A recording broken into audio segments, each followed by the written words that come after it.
महावाक्य। मीठे बच्चे, अपनी स्थिति साक्षी तथा हर्षित रहने के लिए स्मृति में रह करके हर आत्मा का अपना अपना पाठ है। बनी बनाई बन रही है। प्रश्न, तुम बच्चे किस एक पुरुषार्थ द्वारा अपनी अवस्था जमा सकते हो? उत्तर, माया के तूफानों को डोंट केयर करो और बाप जो श्रीमत देते हैं उसे कभी भी डोंट केयर ना करो, उसको ध्यान दो, माया को ध्यान ना दो।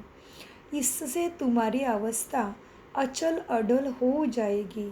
स्थिति सदा साक्षी और हर्षित रहेगी। तुम्हारी अवस्था ऐसी होनी चाहिए जो कभी भी रोना ना आए। अम्मा मरे भी हलवा खाओ। ओम शांति। गीत चला है, तुम्ही हो माता चो पिता तुम्हें हो। बच्चों ने गीत सुना। अक्सर करके भक्ति मार्ग वाले मंदिर में जाते हैं, चाहे शिव के, चाहे लक्ष्मी नारायण के, चाहे राधे कृष्ण या अन्य देवी देवता के मंदिर में जाएंगे, सबसे आगे यही महिमा करेंगे, तमेव माता च पिता। फिर कहते हैं तमेव विद्या द्रवणम त्वमेव। माना तुम माता पिता भी हो, पढ़ाने वाले भी हो। वास्तव में लक्ष्मी नारायण व राम सीता को तमेव माता च पिता नहीं कहेंगे, क्योंकि उन्हों को तो अपने ही बच्चे हैं ना, तो वो कैसे तुम्हारे माता पिता होंगे? ऐसे महिमा लक्ष्मी नारायण सीताराम की नहीं गाएंगे। वास्तव में ये महिमा है एक शिव बाबा की। वह महिमा गाते हैं देवादिदेव महादेव।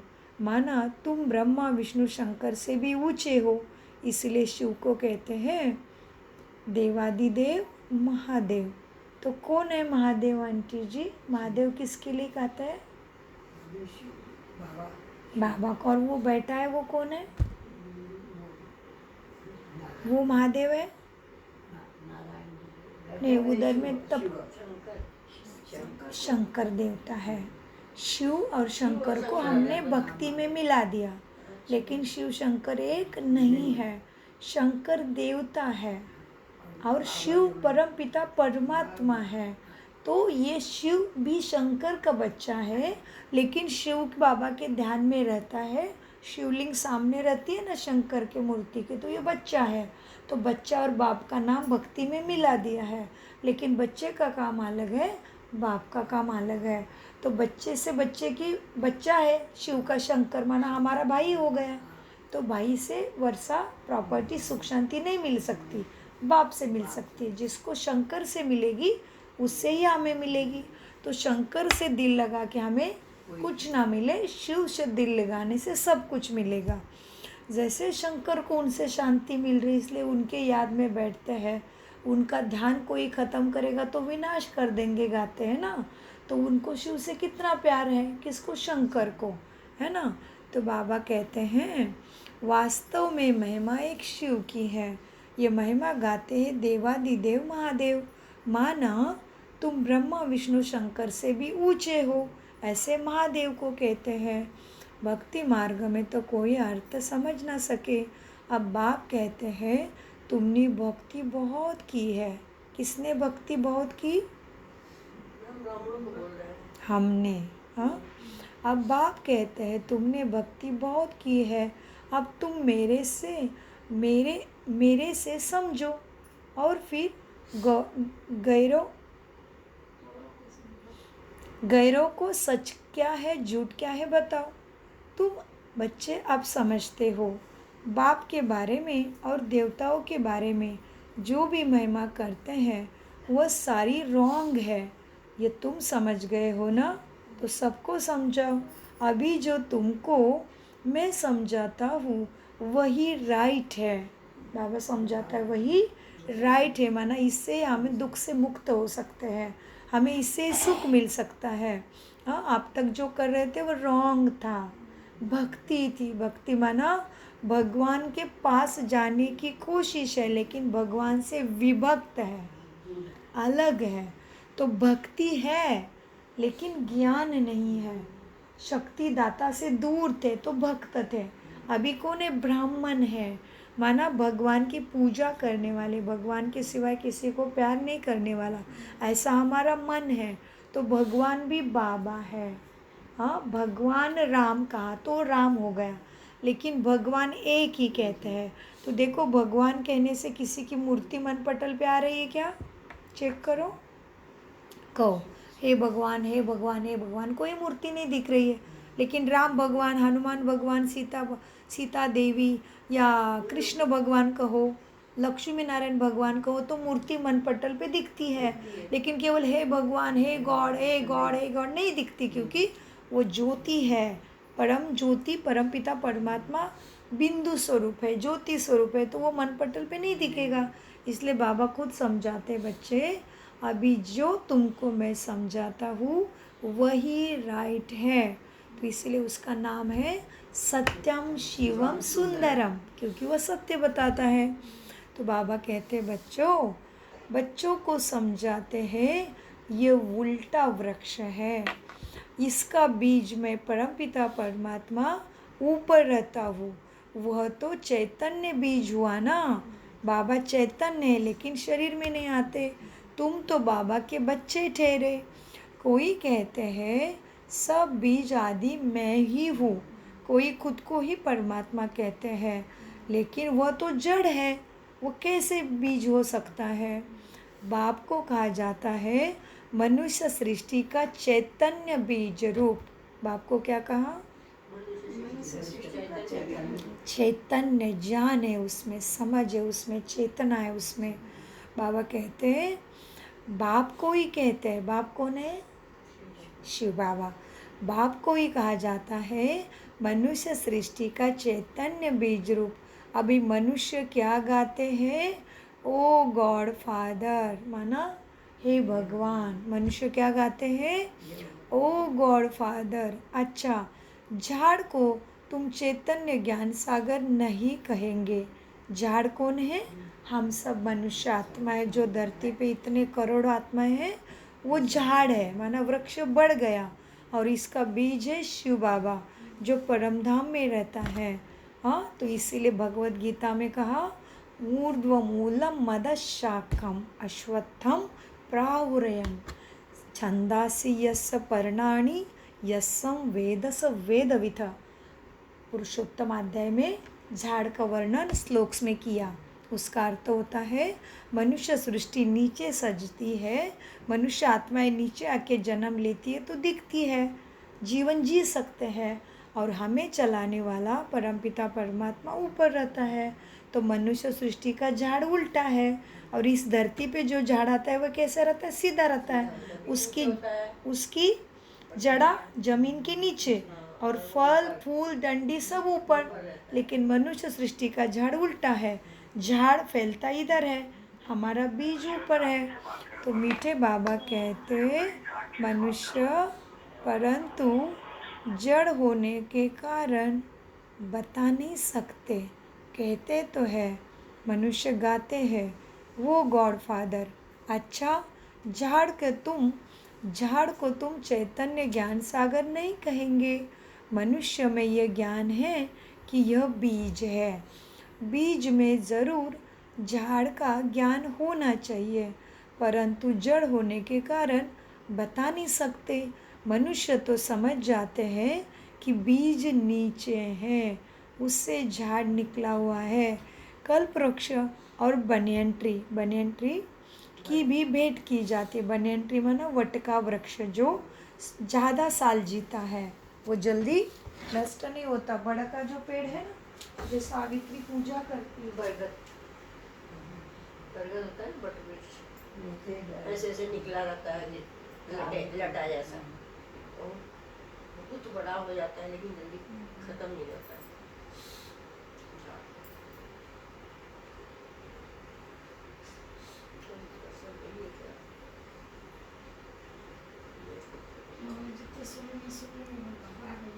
उससे बात करेंगे तो टेस्ट हो जाएगा, तो उसका फिर वो आए।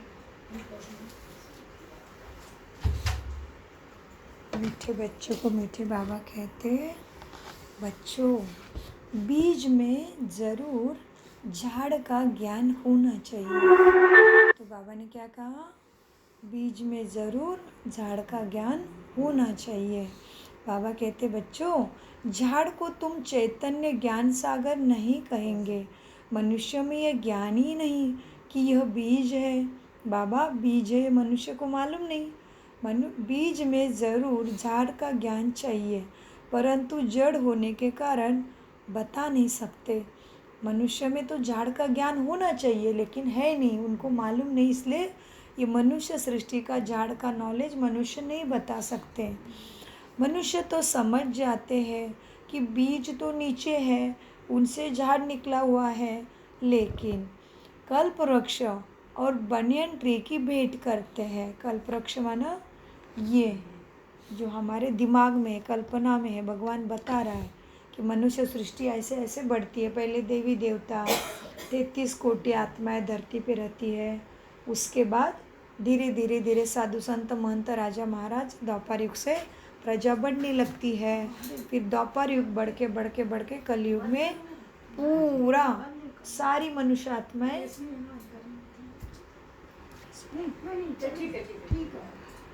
वो सारी आत्मा है ना, ये जो ऊपर आत्मा है ना आंटी जी, वो देखो झाड़, आत्माओं का झाड़ है ना, वो सारा झाड़ अभी कलयुग में नीचे आता है। वो बिंदी बिंदी दिख रही है ना, वो सारी आत्माएं नीचे आ गया अभी। तो ये कब नीचे आती है? कलयुग में।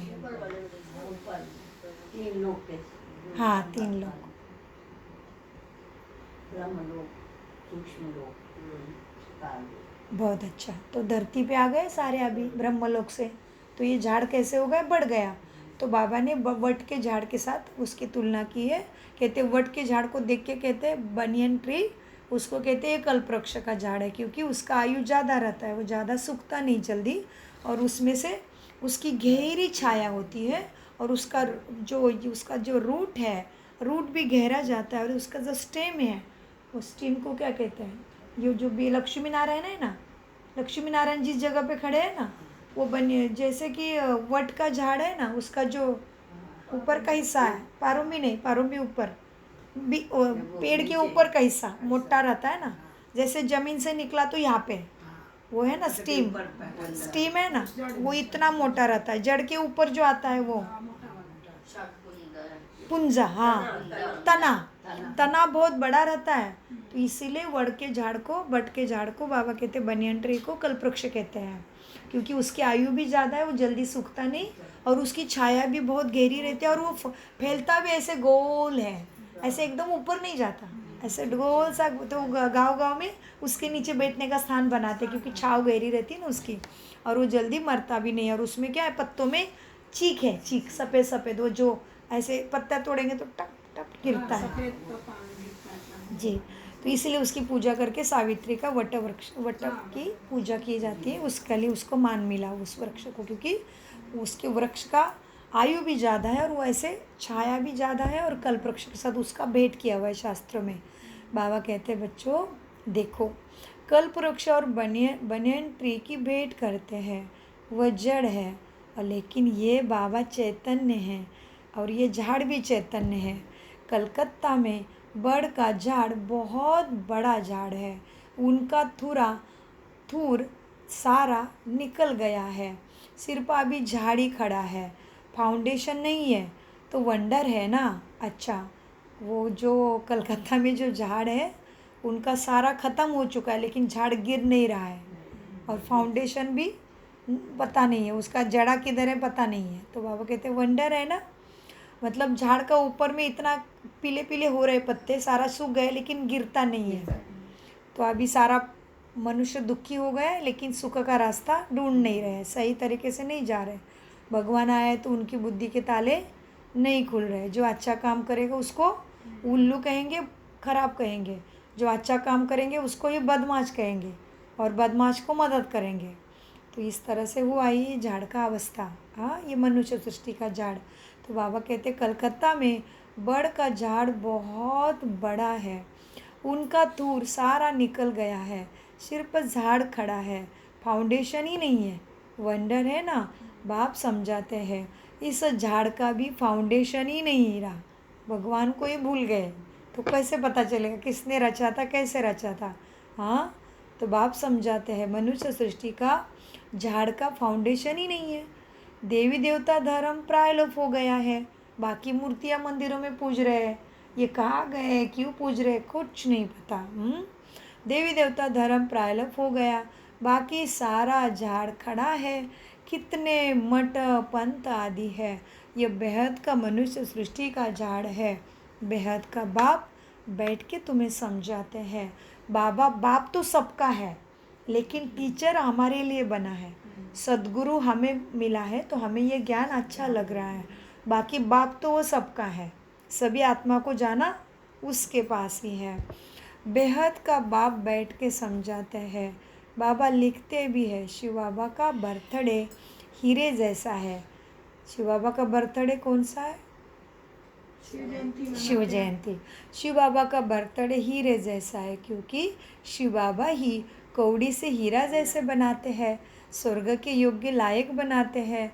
अभी तो भारत कितना कंगाल बना है। मनुष्य हम सोहम करते रहते हैं, परंतु सोहम का अर्थ तो कुछ भी नहीं जानते।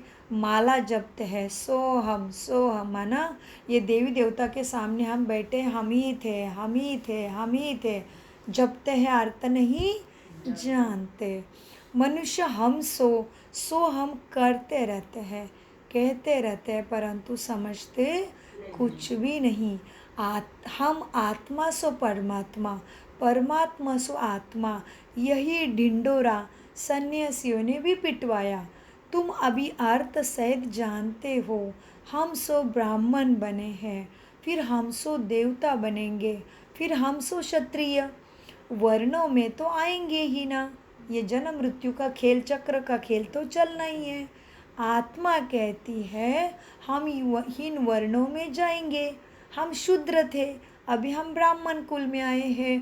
परम पिता परमात्मा ही सबको रचने वाला है। ब्रह्मा विष्णु शंकर देवताओं को भी रचने वाला कौन है?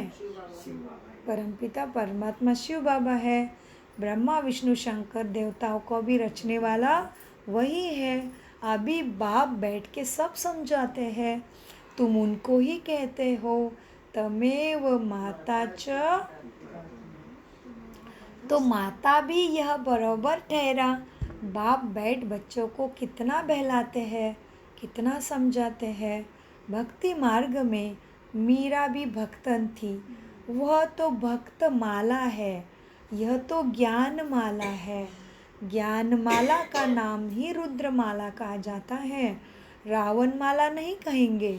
यह तुम्हारी ज्ञान माला है। ज्ञान रुद्र, बहुत अच्छा। ये ज्ञान माला है, रुद्र माला। रावण माला नहीं कहेंगे। रावण माला की भक्ति तो नहीं करेंगे ना। रावण माला की भक्ति तो नहीं करेंगे। राम माला है ना। भला अभी रावण राज्य है, परंतु रावण की माला होती नहीं। अभी कौन सा राज्य है? रावण राज्य है, परंतु रावण की माला नहीं होती, भक्त माला होती है। आसुरों की माला तो नहीं होती। भक्त शिरोमणि में तो एक मीरा का नाम है, और उनको श्री कृष्ण का साक्षात्कार होता था। लोकराज लोकला सारी खो चुकी थी, इतनी वो कृष्ण में रम गई थी। तो वो नंबर 1 भक्तन है। नंबर 1 ज्ञान माला में नहीं आई, वो भक्ति की माला में आई। लेकिन तुम ज्ञान माला में हो। लोकराज सारी उसने खो गई थी। वो इतनी मगन हो गई थी उसके नाम में, जो उसको नहीं पता कि मैं ब्रह्मा कुमारी में जाती हूँ, मैं शिव बाबा करती हूँ, तो मेरे बारे में लोग निंदा करते। उसको उसकी परवाह नहीं है। लोग अपने बुद्धि से चलेंगे। मुझे जो ज्ञान का खजाना मिला है, उनको भी जल्दी मिले तो वो निंदा के पाप से बचेंगे। ये मेरी सेवा है, तो ये मुझे ज्ञान में मीरा बनना है।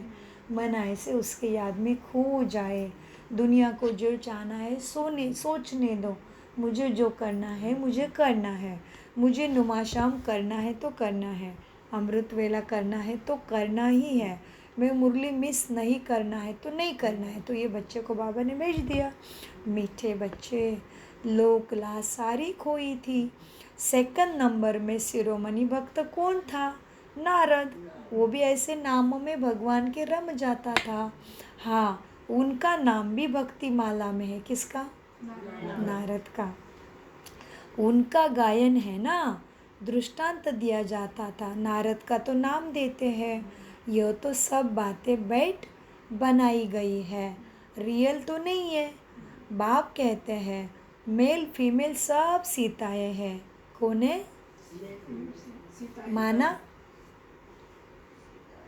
किसको कहा सीता का टाइटल मिला? भाई बहनों को सबको जी, लेकिन भाई बहनों के अंदर कौन है? आत्मा आत्मा को मिला सीता का टाइटल। बाप कहते हैं मैं फेल में फेल बाप कहते हैं मेल फीमेल सब सीताएं हैं। सिर्फ रावण की शोक वाटिका में कैदी हो गई है। हाँ, शरीर भान में आ गए हैं। काम क्रोध लोभ मोह अहंकार झूठी शास्त्रों की बातों में सच्ची राम की सीता चोरी हो गई है, फंस गई है। जन्म मृत्यु के चक्कर से निकल ही नहीं पा रही है। अमरनाथ से बुद्धि जोड़ ही नहीं पा रही है। बाबा कहते हैं बच्चों, बाप कहते हैं कि मेल फीमेल सब सीताएं हैं, सब रावण की शोक वाटिका में है। लंका की बात यह आती ही नहीं। ये तो भारत की बात है। एक ही बाप है, एक ही बाप सर्व का सद्गति दाता है। वह एक ना हो तो भारत कुछ का काम का नहीं रहेगा। वो एक ना हो तो भारत कुछ काम का नहीं है। सबसे जास्ती पतित और सबसे जास्ती पावन भी भारत ही बनता है। भारत ही सबसे बड़ा तीर्थ स्थान है। भला अपने अपने पैगंबर के तीर्थों पर जाते हैं, परंतु सद्गति दाता एक बाप है, वो भारत में ही आता है। भारत ही अविनाशी खंड है और सबसे ज़्यादा देवी देवता की पूजा, शास्त्र पढ़ना, मंदिरों में जाना, रीति रिवाज करना वो भारत में ही होता है। इसलिए भारत ही सद्गति दाता भारत में ही आता है। भारत नहीं होगा तो कुछ सबका भला भी नहीं होगा, और भारत ये भगवान को नहीं पहचानेगा तो भारत कुछ काम का नहीं रहेगा। तो बाबा कहते बच्चों, इसलिए अभी चंद्रयान में जो स्थान बनाया चांद पे, उसको शिव शक्ति नाम दिया गया। बाबा कहते बच्चे, भला मोदी जी भी अंदर से ब्रह्मा कुमारी को फॉलो करते हैं, लेकिन उनका रील पार्ट ऐसा है जो सबके सामने आ नहीं सकते ब्रह्मा कुमारी बोल के। भला अपने उठते 4 बजे है, याद में बैठते हैं, चलने जाते, सब कुछ ब्रह्मा कुमारी के अनुसार उनका खान पीन है, लेकिन वो समाज के सामने बता नहीं सकते क्योंकि वो पॉलिटिशियन है। बाबा कहते हैं बच्चे, भला अपने अपने पैगंबर के तीर्थ पर जाते हैं, परंतु सबका दाता तो एक बाप है। भारत ही अविनाशी खंड है। बाप कहते हैं मैं यहाँ आकर भारत को जीवन मुक्ति देता हूँ, बाकी सबको मैं मुक्ति देता हूँ। हाँ, माना भारत, माना देवी देवताओं को जीवन सुंदर मिलता है। जब देवी देवता यहाँ राज्य करेंगे, खेल खेलेंगे, तभी सारी आत्माएं ऊपर आत्मिक चमचमता तारा के रूप में शांति में रहेंगे। जीवन उनके पास नहीं होगा। बाप कहते हैं मैं यहाँ आकर भारत को जीवन मुक्ति देता हूँ, बाकी सबको मुक्ति देता हूँ। सबका सद्गति दाता मैं ही हूँ। सचखंड स्थापन करने वाला एक बाप ही है। सचखंड में राज्य करने के लिए बच्चों को लायक बाप ही बनाते हैं, खुद कभी राज्य नहीं करते। इसलिए मुझे खुदा कहते हैं। खुदा खुद धरती पे आता, राज्य नहीं करता, सारा सुख बच्चों को दे जाता। खुदा खुद ही आता, उसको माँ का गर्भ नहीं चाहिए। बाबा कहते बच्चे, सचखंड में राज्य करने के लिए बच्चों को लायक बनाते हैं, खुद राज्य नहीं करते।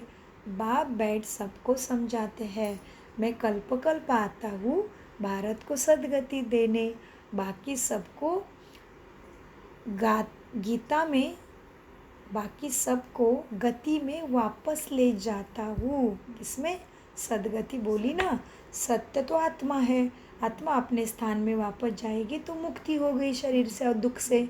तो इसलिए बाकी सबको गति में वापस ले जाता, तुम्हारी सदगति करता।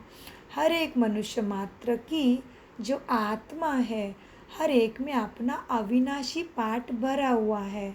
अविनाशी पाठ भरा हुआ है मतलब कौन करेगा इसका चिंतन? आत्मा को विनाश नहीं, जी, आत्मा का विनाश नहीं होता। और दूसरा समझने वाली ज्ञान ज्ञान आत्मा विनाश से नहीं करती।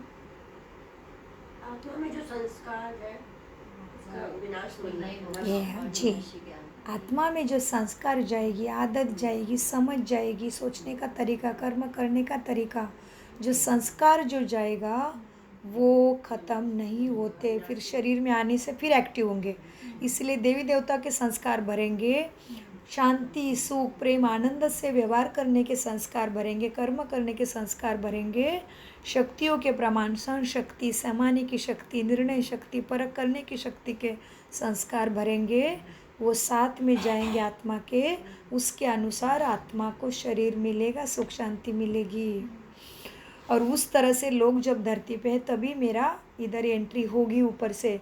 इधर पापी लोग हैं और मैं पाप के ही संस्कार लेके गई हूँ, तो जब अच्छे लोग इधर जन्म लेके कर्म कर रहे तभी मैं ऊपर से आ नहीं सकती। मीठे बच्चों, बाबा कहते हर एक मनुष्य मात्र की जो आत्मा है, हर एक में अविनाशी पाठ भरा हुआ है। इसको कहा जाता है बनी बनाई बन रही है। समझो, किसका बाप मर गया, उसने आकर जाकर दूसरा जन्म लिया, उसमें रोने की क्या बात है? क्योंकि आत्मा तो मरती नहीं, शरीर बदल दिया। अब रोने से क्या होगा? आत्मा ने दूसरा शरीर ले लिया। साक्षात्कार होकर देखना है, साक्षी होके खेल को देखना है। ये ड्रामा है, इसमें रोने की दरकार नहीं। तुम समझते हो आत्मा तो मरी नहीं, आत्मा ने शरीर बदल दिया, तो गृहस्थ व्यवहार में तो रहना ही पड़े। अम्मा मरे तो भी हलवा खाओ, बीवी मरे तो भी हलवा खाओ। ये उन्हों के लिए है जो गृहस्थ व्यवहार में रहते हैं। हाँ, तुम्हारी अवस्था ऐसी होनी चाहिए जो कुछ भी हो, कुछ भी दुख आवे, आंखों से आंसू नहीं निकले। माना ऐसा डर, भय, चिंता वो व्यक्ति के प्रति लोभ मोह नहीं रखे, वो आत्मा भाई है। तो तुम्हारी अवस्था ऐसी होनी चाहिए जो कुछ भी दुख ही ना हो, आत्मा अपनी शांत स्थिति में रह सके।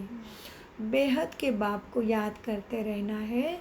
इतनी अचल अवस्था होनी चाहिए जैसे अंगद को रावण हिला नहीं सकता। हाँ, अंगद को रावण हिला नहीं सका। माया बड़ी ज़बरदस्त है, तुम्हें हिलाने की कोशिश करेंगे, लेकिन तुम्हें ऐसे स्थितियम रहो, माना स्टेडी रहो, हिलो ही नहीं। तुम स्थितियम रहते हो, माया के कितने भी तूफान लगे, डोंट केयर करो, घबराना नहीं है, फंक नहीं होना। नाराज़ भी, तुम्हें राज पता है तो तुम नाराज़ कैसे रह सकते हो? हाँ, पुरुषार्थ करके अवस्था को जमाना है। पुरुषार्थ करना माना क्या? पुरुषार्थ माना क्या? आत्मा, हाँ। समझ कर देह अभिमानी। जी, पुरुषार्थ पुरुष मानो। जी, बहुत अच्छा चिंतन। पुरुष माना आत्मा, मैं इस शरीर में बैठी हूँ, मुझे पता है मेरा कर्म करना ड्यूटी है, मेरा इधर सेवा का पाठ चल रहा है। कर्म करे बिना आत्मा एक सेकंड भी नहीं रह सकती, लेकिन मुझे अभी सोचना है कि मुझे कैसे रिएक्ट करना है, कैसे सोचना है परिस्थिति के लिए। तो बाबा कहते पुरुषार्थ करके अवस्था को पक्का जमाना पड़ता है। बातें तो बहुत आएगी, लेकिन तुम तो सब समझते हो ना, पुरुषार्थ करके अवस्था को जमाना है। बातें तो बहुत अच्छी है, समझाते हैं बाबा, तुम समझते हो। हम पार्वतियाँ हैं शिव की। शिव बाबा अमर कथा सुनाते हैं। अमर लोक में है आदि मध्यांत का सुख। कहाँ है अमर लोक? सत्युग। जी, इस मृत्यु लोक में तो आदि मध्यांत दुख ही दुख है। त्योहार आदि सब इस समय की बातें हैं। त्योहार आदि सब इस समय की बातें हैं। लक्ष्मी नारायण आदि का कोई त्योहार नहीं है। वह क्या सर्विस करते हैं। तुम ब्राह्मण बच्चे कितनी सर्विस करते हैं। लक्ष्मी नारायण थोड़ी सर्विस करने गए हैं, नहीं, वो तो राज्य भाग्य प्राप्त हो गया उनको। देवताओं की लक्ष्मी नारायण कौन है, कृष्ण भगवान ही कौन सी आत्मा बनी लक्ष्मी नारायण।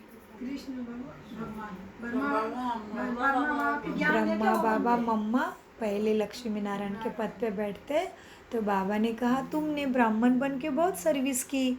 लक्ष्मी नारायण आदि का त्यौहार नहीं है, वो क्या सर्विस करते हैं। तुम ब्राह्मण बहुत सर्विस करते हो। देवताओं की आत्मा को सोशल वर्कर नहीं कहेंगे। देवताओं की आत्मा को क्या लक्ष्मी आंटी, देवताओं की आत्मा को क्या नहीं कहेंगे। देवताओं की आत्माओं को सोशल वर्कर नहीं कहेंगे। उन्हें थोड़ी सोशल वर्क ही करते हैं, हम कर रहे हैं सोशल वर्क का अभी, हम कर रहे हैं अभी समाज की सेवा। हमें करना है सबको भला, हमें सबको सकाश देना है, हमें अपने ऊपर ध्यान रखना है और सबको ज्ञान भी देना है, सबको इस सद्गति सुख के मार्ग पे हमें लाना है। देवताओं तो हमारा पद हो गया। जैसे एक बार डॉक्टर बन गए तो थोड़ी ना पढ़ाई का बुक चलना पड़ेगा। एक बार कुर्सी पे बैठा है तो बैठा है, सिस्टम लगा दी है ना। पेशेंट आएगा तो डॉक्टर थोड़ी जाएगा सारा करने, पहले नर्स नाम लेगी, फिर बीपी वाला बीपी चेक करेगा, फिर लाने वाला ला के खड़ा करेगा, फिर डॉक्टर के पास एक वार्ड बॉय रहता है, वो पूछेगा लाऊं क्या, डॉक्टर महाराज बोलेंगे लाओ, तभी वो पेशेंट सामने आके बैठेगा, फिर महाराज चेक करेंगे, लिखेंगे, लिख दिया फाइल, वार्ड बॉय उठाएगा, आगे का है ना सारा सिस्टम। थोड़ी ना डॉक्टर को मेहनत करना पड़ेगा अभी। वैसे अभी हम ब्राह्मण सेवा करते हैं तो ऐसे ऊंचा भाग्य बनता है जिससे हम देवी देवता बनते हैं। तो देवी देवता बनने के बाद थोड़ी ना मेहनत करना पड़ेगा, नहीं, अभी करना है। तो बाबा कहते हैं तुम ब्राह्मण बहुत सर्विस करते हो। देवताओं की आत्मा थोड़ी ना सोशल वर्कर है,